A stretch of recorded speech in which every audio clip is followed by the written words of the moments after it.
আমার আজকের গল্প স্বপন বন্দ্যোপাধ্যায়ের লেখা মোহনলালের চিঠি। ঘর ঘর ঘর শব্দে যেন একটা হেঁচকি তুলে জিপটা একেবারে থেমে গেল। ড্রাইভারের আসন থেকে লাফিয়ে নামল নিলয়। সুব্রত আর মকবুলও নেমে এলো পিছু পিছু। জিপের সামনের বনেট খুলে টর্চ জেলে কিছুক্ষণ এটা ওটা নাড়াচাড়া খুটখাট করে নিলয় অবশেষে হতাশভাবে বলল, না, মনে হচ্ছে আজ রাতে এই অচল জিপকে আর সচল করা যাবে না। সর্বনাশ! সুব্রত আর মকবুল বেশ নার্ভাসভাবেই মুখ চাওয়াচাই করল। গাড়ি বিগড়লে তো সারানোর ক্ষমতা একমাত্র নিলয়েরই কিছুটা আছে, কিন্তু সেই যখন আশা ছেড়ে দিয়েছে তখন অন্য উপায় কি? অথচ স্থান কাল দুই বেশ প্রতিকূল। জনমানব শূন্য নিঝুম রাতের জংলা পথ। একটা ঝিঝি পর্যন্ত ডাকছে না কোথাও। মকবুল বলল, আসলে মুর্শিদাবাদ থেকে বেরোতেই আমাদের বেশ দেরি হয়ে গেছে। মালদার পথ তো নেহাত অল্প নয়, আগেই এটা আমাদের ভাবা উচিত ছিল। নিলয়ের যত হুজুগে কাণ্ড, সুব্রত বিরক্তভাবে কাঁধ ঝাঁকাল। রাতের অন্ধকারে এই অজানা বেপর জায়গায় এই যে হঠাৎ করে জিপ খারাপ হয়ে গেল, এখন বোঝো ঠেলা। নিলয় জিপের বনেট বন্ধ করতে করতে বলল, বন্ধু, পথে বেরোলেই কিছু না কিছু অসুবিধের সম্ভাবনা থাকে, তার জন্য তো মাথা চাপড়ে লাভ নেই। আমি বলি, আজকের রাতটা এই জিপের মধ্যে আড্ডা দিয়ে কাটিয়ে দেওয়া যাক, আগামীকাল সকালে না হয়। আহা, কি সুপরামর্শই দিলি! নিলয়কে কথা শেষ করতে না দিয়েই ঝাঁঝিয়ে উঠল সুব্রত। এই পথটায় শুনেছি রাতের ডাকাতের আড্ডা। তারা যদি দেখে এই অন্ধকার নির্জনে খোলা জিপের মধ্যে জনাতিনেক তরুণ হাতে ঘড়ি, পকেটে মানি ব্যাগ নিয়ে বসে আছে, তবে তো একেবারে আদর করে এসে জড়িয়ে ধরবে রে। সত্যি রীতিমতো সংকটে পড়েছে ওরা। নিলয়, সুব্রত আর মকবুল তিন বন্ধু ছুটিতে মুর্শিদাবাদ এসেছে বেড়াতে। বাড়ি ওদের চন্দননগর। নিলয় সেখানকার সরকারি অফিসার। জিপ নিয়ে ওরা গতকাল পলাশী, বহরমপুর ঘুরে মুর্শিদাবাদ পৌঁছেছে আজ সকালে। তারপর মুর্শিদাবাদের সমস্ত দ্রষ্টব্যগুলি দেখে মালদার পথ ধরতেই সন্ধে উতরে গেছে। নিলয় ভেবেছিল টানা জিপে রাত 10টার মধ্যে মালদা পৌঁছে যাবে, ওখানে আগেই হোটেল ঠিক করে রেখেছে। কিন্তু অকস্মাৎ পথের মাঝে এই বিপর্যয়। মকবুল হাত ঘড়ি দেখল, রাত 9টা বেজেছে। কিন্তু এরই মধ্যে এখানে নেমে এসেছে গভীর রাতের স্তব্ধতা। তিথিটা কি কে জানে? আকাশের মাথায় সরু এক ফালি চাঁদ ঝুলছে। হালকা জ্যোৎস্না ছড়িয়ে রয়েছে অন্ধকার প্রকৃতিতে। আশেপাশে কোনো জনবসতি আছে বলেও তো মনে হচ্ছে না। দুপাশে শুধু বাগান কিংবা জট পাকিয়ে রয়েছে অজানা গাছ গাছালি। সুব্রত হাতের টর্চ জেলে আশপাশটায় আলো ফেলে দেখছিল। হঠাৎ চেঁচিয়ে উঠল মকবুল, আরে, ওখানে একটা বাড়ি দেখা যাচ্ছে না? খুব কাছাকাছি, টর্চটা একটু ফেলতো সুব্রত। কথা মতো সুব্রত টর্চের ফোকাস ঘোরালো।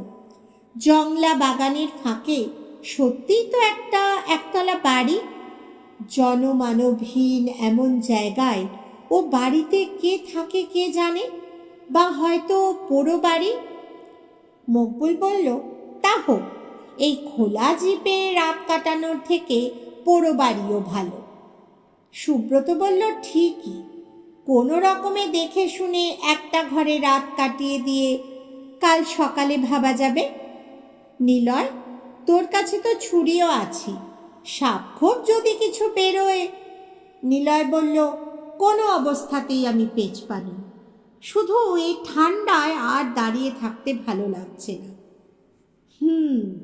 ঠান্ডার একটা আমেজ আছে বটে। সময়টা সবেমাত্র সেপ্টেম্বরের প্রথম হলেও এই খোলা প্রকৃতিতে ঠান্ডার প্রকোপটা অপেক্ষাকৃত বেশি। ওরা আর কথা না বাড়িয়ে জিপটা রাস্তার ধারে বাগানের মধ্যে ঠেলে সরিয়ে দিয়ে জিপের মধ্যে যা কিছু ছিল তুলে নিয়ে এগিয়ে চলল সামনে জংলা গাছ গাছালির আড়ালে সেই পুরনো বাড়িটার দিকে। খয়া জ্যোৎস্না ঘেরা রাতে যেন হুমড়ি খেয়ে রয়েছে একটা জরাজীর্ণ ভবন, একতলা। বাড়িটার কাছাকাছি এসে টর্চ জেলে আলোটা ফেলতেই কোনো একটা কোটর থেকে লাফ মেরে বেরিয়ে এলো এক শেয়াল। তারপর দ্রুত ছুটে অদৃশ্য হয়ে গেল দূর অন্ধকারে। সঙ্গে সঙ্গে মকবুল চেঁচিয়ে উঠল, হুঁশিয়ার! ভেতরে ঢোকার আগে টর্চের আলোয় ভালো করে দেখে নেওয়া দরকার। শেয়াল ছাড়াও আর কি কি আছে কে জানে।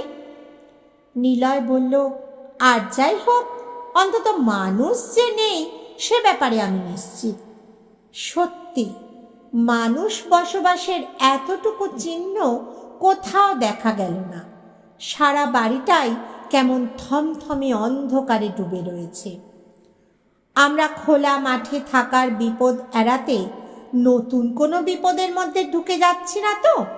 সুব্রতর কণ্ঠস্বর এবার কিছুটা চিন্তিত শোনালো। কাওয়ার্ড! ধমকে উঠল নিলয়। এমন একটা অ্যাডভেঞ্চারের সুযোগ জীবনে কবার আসে বলতে পারিস? আয়, তোরা আমার পিছু পিছু বলে প্রায় জোর করেই সুব্রতর হাত থেকে টর্চটা কেড়ে নিয়ে ভেতরে ঢুকে পড়ল নিলয়। অগত্যা সুব্রত আর মকবুলও পিছু নিল। ওরা জানে এখন আর নিলয়কে বাধা দিয়ে লাভ নেই। চিরকালের ডানপিটে ছেলেটা, কি কুক্ষণে যে ওরা নিলয়ের প্রস্তাবে এক কথায় ওর সঙ্গী হয়েছিল মনে মনে দুজনেই ভাবে। এখন কপালে কি আছে কে জানে। বাড়িটা সত্যিই পরিত্যক্ত। এমন বাড়িতে মানুষ থাকতেই পারে না। এবারে কতকালের পুরনো কে জানে। কোনো রকমে সামনের দিকটা খাড়া রয়েছে, চতুর্দিকেই তো ধ্বংসস্তূপ ছড়ানো। তবে এককালে যে বনেদি ভবন ছিল তা বেশ বোঝা যায়। বস্তুত মালদার কাছাকাছি এ জায়গাটা পুরনো নবাবী আমলের। বেশ কিছু পুরনো আমলের পরিত্যক্ত বাড়ি এইসব এলাকায় ছড়ানো রয়েছে। এটাও সেরকমই কোনো একটা বাড়ি হবে। নিলয় বলল, বেশি ভেতরে না ঢুকে সামনাসামনি কোনো ঘরেই বরং রাতটা কাটিয়ে দেওয়া যাক। এক কথায় রাজি হয়ে গেল অন্য দুজন। সামনেই একটা পাল্লা ভাঙা গোটা ঘর দেখা যাচ্ছে। ওরা সন্তর্পণে এগিয়ে গেল সেই ঘরের দিকে। হাতের টর্চটা জেলে নিলয় প্রথম পা ফেলল ঘরের মধ্যে। তারপরে ছিটকে বেরিয়ে এলো তিরিং করে। কিরে, কি হলো? সুব্রত আর মকবুল সভয়ে পেছিয়ে এসে বলল। নিলয়কে আর উত্তরটা দিতে হলো না। তার আগেই টর্চের আলোয় চোখে পড়ল ঘরের ভেতর থেকে বেরিয়ে আসছে বিরাট সাইজের একটা ইঁদুর। তারপর সেটা কিচকিচ কিচকিচ করতে করতে ছুটে গেল সামনের ভাঙা দালানটার দিকে। উফ! নিলয় একটা দীর্ঘশ্বাস ছাড়ল। তারপর বলল, পোড়ো বাড়ির ভয় আমার মতো ছেলের ঘাড়েও কেমন জাঁকিয়ে বসতে পারে দেখেছিস? সুব্রত আর মকবুল কোনো কথা বলল না। আজকের মতো এমন বিশ্রী রাত ওদের জীবনে আগে কখনো আসেনি। একটা বিশাল সেকেলে হলঘর।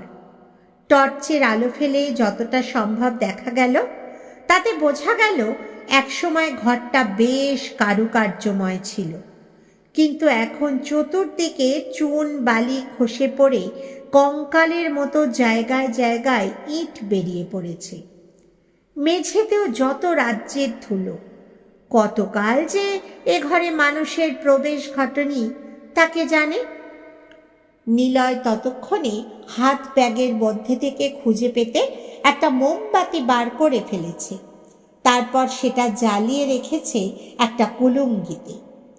মোমবাতির অল্প আলোয় কাঁপছে তিনজন মানুষের ছায়া, যেন কোনো অশরীরী দৃশ্যপটের মতো। পরিবেশ রীতিমতো রহস্যময়। নিলয় কুলুঙ্গিতার নিচে অপেক্ষাকৃত পরিষ্কার একটা অংশে মেঝেতে চাদর বিছিয়ে ধপাস করে বসে বলল, আজকের মতো এখানেই রাতটা কাটাতে হবে, খুব একটা অসুবিধা হবে না, কি বল? সুব্রত আর মকবুল নিলয়ের মতো অতটা নিশ্চিন্ত হতে পারছিল না। পথে খোলা জিপের মধ্যে থাকার চেয়ে এ ব্যবস্থাটা ভালো হলেও বিপদ যে এখানেও নেই তা কে বলতে পারে? চোর ডাকাতের রাস্তা নাকি এটা হতে পারে না?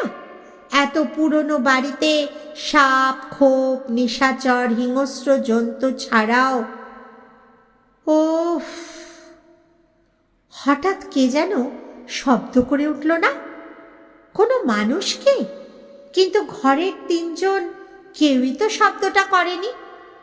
কয়েক মুহূর্ত তিন বন্ধুই কেমন যেন হতচকিত হয়ে গেল। তারপর ওদের মধ্যে সাহসী নিলয় টর্চের ফোকাস ফেলে দেখতে শুরু করে ঘরের অন্য পাশের আনাচ কানাচগুলো, যেখানে মোমবাতির স্বল্প আলোর রেখা পৌঁছতে পারেনি। শব্দটা যখন ওদের তিনজনের কণ্ঠ থেকে বেরোয়নি, তখন অবশ্যই এ ঘরে অন্য আরেকজন কেউ আছে। কিন্তু কে সে? অন্য প্রান্তে একটা পাল্লা ভাঙা জানলার নিচে টর্চের আলোটা পড়তেই চমকে উঠল ওরা তিনজন। না, ওরা একটুও ভুল দেখছে না। ওধারে মেঝের ওপর একটা চাদর পেতে শুয়ে রয়েছে একজন মানুষ। বেঁচে নিশ্চয়ই আছে, না হলে একটু আগে শব্দ করল কি করে? প্রথমে কিছুটা ইতস্তত করেও প্রথমে এগিয়ে গেল নিলয়, তারপর সুব্রত আর মকবুল। হ্যাঁ, জীবিত মানুষ, কোনো সন্দেহ নেই। টর্চের আলো পড়তেই চোখের পাতা নড়ে উঠেছে। ওরা টর্চের আলোয় ভালো করে ওর দিকে তাকালো। ছেঁড়া মলিন কাপড় জড়ানো এক কঙ্কাল সার শরীর। বয়স কত কে জানে? ধূসর বিবর্ণ দুটি চোখের দৃষ্টি। এই ভাঙা পোড়ো বাড়িতে এমন একজন মানুষকে সত্যিই কেউ আশা করেনি। কিছুক্ষণ কেউ কোনো কথা বলল না। তারপর একসময় ফ্যাসফেসে কাঁপা গলায় সেই বৃদ্ধই প্রশ্ন করল, সাহেবরা, কোথা থেকে আসছো? মানুষটার চেহারার মতোই কথা বলার ভঙ্গিটাও কেমন যেন অদ্ভুত। একেবারে কান না পাতলে বোঝা যায় না। হয়তো খুবই অসুস্থ, বয়সের ভারও চেপে বসেছে। সুব্রত বলল, আমরা আসছি চন্দননগর থেকে, মুর্শিদাবাদ হয়ে মালদার পথে যাচ্ছিলাম। চন্দননগর? মোমবাতির আলোয় এবার স্পষ্টই দেখা গেল বৃদ্ধের বিবর্ণ চোখ দুটো হঠাৎ উজ্জ্বল হয়ে উঠল। জড়ানো গলায় বলল, তোমরা ফরাসি, নবাবের বন্ধু? আচ্ছা, লং সাহেব কি ফিরেছেন চন্দননগরে? নবাবের সঙ্গে দেখা হয়েছে? কতকাল কোনো খবর পাইনি। এতগুলো কথা একসঙ্গে বলতে বলতে শ্রান্তিতে কেমন যেন এলিয়ে পড়লেন তিনি। কিন্তু এসব কি বলছে বৃদ্ধ? ওরা তিনজনই মুখ চাওয়াচাই করল। তারপর নিলয় বলল, আমরা বাঙালি, সরকারি কাজে চন্দননগরে থাকি। আপনি কোন নবাবের কথা বলছেন? বৃদ্ধ বোধহয় ওদের কথা ঠিক বুঝতে পারল না। ফোঁস করে একটা নিঃশ্বাস ফেলে বলল, বাংলার নবাব হতভাগ্য সিরাজউদ্দৌলা ছাড়া আর কার কথা বলতে পারি? পলাশী রামবাগানে শয়তান ইস্ট ইন্ডিয়া কোম্পানির ইংরেজদের কাছে যাকে পরাজয় মানতে হয়েছে, সিপাহসালার জাফর আলী খাঁর বেইমানিতে। কে জানে এতদিনে নবাব আবার ফিরে দাঁড়িয়ে লড়াই ফতে করতে পেরেছেন কিনা। কতকাল যে এবাড়ির বাইরে বেরোতে পারেনি। লোকটা পাগল নয় তো? ও কি বলতে চাইছে তাই তো এখনো বোঝা যাচ্ছে না। মকবুল বলল, আপনি কে? এমন অসুস্থ শরীরে এই বাড়িতে কি একাই থাকেন? একা? হ্যাঁ, আমার যে অন্য কোথাও নড়বার উপায় নেই সাহেব। মনিবকে যে কথা দিয়েছি তা পালন না করা পর্যন্ত আমার তো মুক্তি নেই। কে আপনার মনিব? তার আগে ঈশ্বরের দোহাই বলো, তোমরা ইংরেজের চর নও? আমার মনে হচ্ছে তোমরা নিজেদের পরিচয় লুকোতে চাইছো। বলতে বলতে বৃদ্ধের দু চোখে এক করুণ আকুতি ফুটে উঠল। এবার বোঝা যাচ্ছে লোকটা নির্ঘাত পাগল। নিলয়, সুব্রত আর মকবুল আর একবার মুখ চাওয়াচাই করল। তারপর নিলয় বলল, না না, ইংরেজের সঙ্গে আমাদের কোনো সম্পর্ক নেই। আমরা এখন স্বাধীন। স্বাধীন? শুনেই চমকে উঠল অদ্ভুত লোকটা। উজ্জ্বল চোখ দুটো বড় বড় করে বলল, নবাব তাহলে পেরেছেন ইংরেজদের হাত থেকে বাংলাকে আবার স্বাধীন করতে? হ্যাঁ, তা তো হতেই হবে। আমার মনিবও এই কথাই বলে গেছেন। পলাশির অন্যায় যুদ্ধে ওরা সাময়িকভাবে নবাবকে পরাজিত করলেও নবাব সিরাজউদ্দৌলা আবার ফিরে এসে লড়াই করবেন ওই বিদেশি বেনিয়াদের বিরুদ্ধে। ঘর ঘরে গলায় বলতে বলতে হাঁপাতে লাগলো বৃদ্ধ। তারপর একটু দম নিয়ে বলল, এ সময় আমার মনিব যদি বেঁচে থাকতেন কি খুশি না হতেন। আজব ধরনের পাগল বটে। 250 বছর পূর্বের ইতিহাসের কথা এমনভাবে বলে যাচ্ছে যেন সবটাই তার নিজের চোখে দেখা। আপনার মনিবটি কে তা কি জানতে পারি? প্রশ্নটা মকবুল আবার করল। আমার মনিব? কয়েক সেকেন্ড তিনজনের মুখগুলোর দিকে দৃষ্টি বুলিয়ে বৃদ্ধ একটা দীর্ঘশ্বাস ফেলে বলল, তিনি ছিলেন বাংলার নবাব সিরাজউদ্দৌলার সবচেয়ে বিশ্বস্ত সেনাপতি মোহনলাল। 3 আগন্তুক তরুণী এবার কিছুটা ভ্যাবাচাকা খেয়ে গেল। এতটা ওরা আশা করেনি। প্রায় 250 বছর আগে পলাশির যুদ্ধে নবাব সিরাজের সেনাপতি মোহনলাল কিনা এই বৃদ্ধের মনিব? হঠাৎ হাহা করে হেসে উঠল নিলয়। তারপর বৃদ্ধের সামনে হাঁটু গেড়ে বসে সকৌতুকে কি যেন একটা বলবার উপক্রম করল। কিন্তু তার আগেই একটা বিকট আওয়াজ ঘরের জানলাটার বাইরে এসে আছড়ে পড়ল, ভূত ভূত ভূতুম, ভূত ভূত ভূতুম। রাত জাগা এক পেঁচা। সুব্রত আর মকবুল দুজনেই নিশাচরের এই আচমকা চিৎকারে চমকে উঠল। পেছন থেকে চেপে ধরল তারা নিলয়ের কাঁধ দুটো। অমন সাহসী নিলয় পর্যন্ত কেমন যেন থমকে গেছে। এভাবে কেটে গেল অনেকটা সময়। তারপর সেই বৃদ্ধই নিস্তব্ধতা ভাঙল। সাহেবরা কি ভয় পেলেন নাকি? এমন শরীর নিয়ে জনমানবহীন জঙ্গলে জায়গায় এই পুরো বাড়িতে কি উদ্দেশ্যে আপনি রয়েছেন বলুন তো? নিজেকে সামলে নিয়ে নিলয় এবার টান টান হয়ে প্রশ্ন করল। সে তো সাহেব অনেক কথা।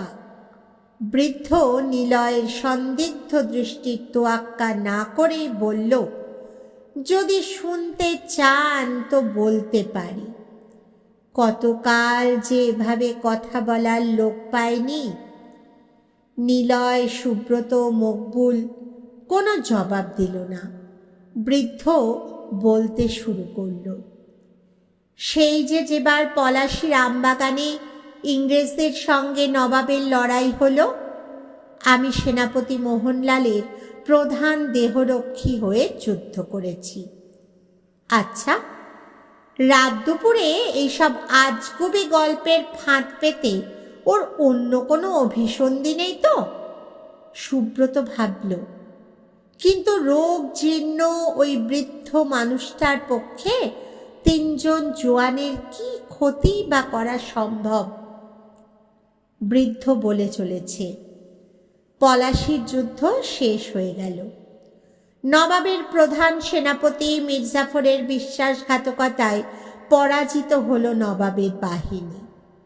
কিন্তু একজন মানুষ তখনও মেনে নিতে পারেননি এই বিপর্যয়।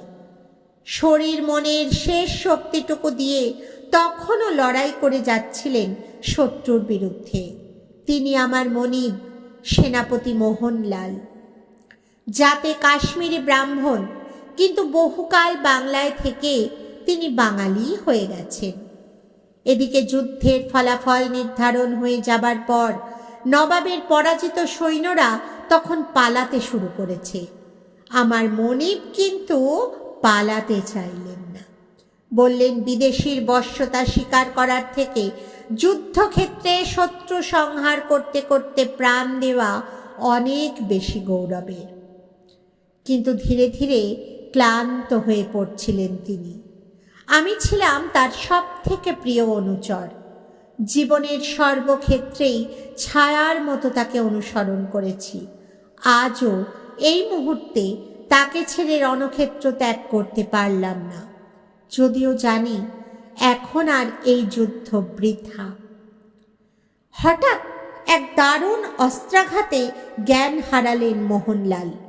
আমিও সুযোগ পেলাম। আর দেরি না করে মনিবকে নিজের ঘোড়ার পিঠে তুলে নিয়ে রণক্ষেত্র ত্যাগ করলাম। পথে অনুসরণ করল ইংরেজের সেনারা। নানা কৌশলে তাদের চোখে ধুলো দিয়ে এসে পড়লাম এখানে। এটা ছিল আমারই এক বাগান বাড়ি। বছরের বেশিরভাগ সময় এমনি পড়ে থাকত। এর খবর বাইরের অনেকেই জানত না। আমি আমার আহত, সঙ্গীহীন, সংজ্ঞাহীন প্রভুকে এখানে তুললাম। বাইরে খাঁ খাঁ রাত। মালদার পথে এই নিঝুম পোড়ো বাড়ির এক অদ্ভুত বৃদ্ধের কাছে তিন বন্ধু এক অদ্ভুত ইতিহাসের গল্প শুনছে। রাতের মায়ায় ওর ওই একঘেয়ে ফ্যাসফেসে কণ্ঠস্বর যেন আবিষ্ট করে রেখেছে ওদের তিনজনকে। দিনের পর দিন কাটতে লাগল। বৃদ্ধ একটু দম নিয়ে আবার তার কাহিনী শুরু করল। কিন্তু সেনাপতি মোহনলাল আর সুস্থ হলেন না। ক্ষত থেকে ক্রমাগত রক্তপাত তাকে ক্রমেই দুর্বল পাণ্ডুর করে তুলতে লাগল। কিন্তু তিনি মন প্রাণ দিয়ে চাইতেন সেরে উঠে আবার নবাবের সঙ্গে মিলিত হবেন।